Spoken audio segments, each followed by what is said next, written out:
JM Fiang, pinipili talaga ang isa't isa. Nakakatuwa din marinig na sinabihan silang next big star ng ABS-CBN. Grabe, ang first project ng JM Fiang na magkasama. Dahil mismong director ng Lizken at Jozlia ang nagdirect mismo sa first ever series na pagsasamahan nilang dalawa.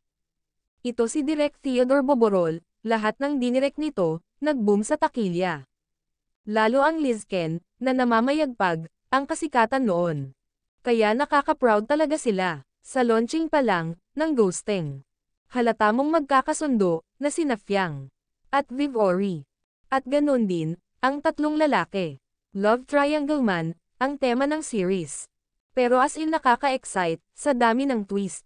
Samantala, nagsisilabasan na lahat, ang malalaking billboard, ng JM Fiang, sa iba't ibang lugar, sa bansang Pinas.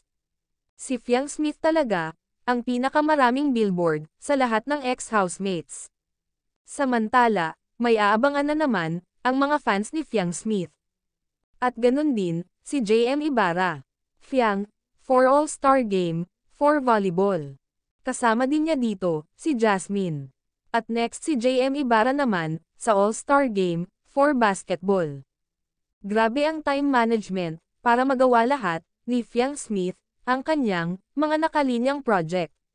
Sana good health siya palagi. Ang dami kasing nakapila, na proyekto nito. Malayo na talaga, ang nararating ng JM Fiang.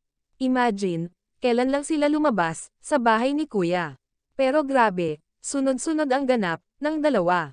At ngayon, super excited, sa love triangle, ng series nilang Ghosting.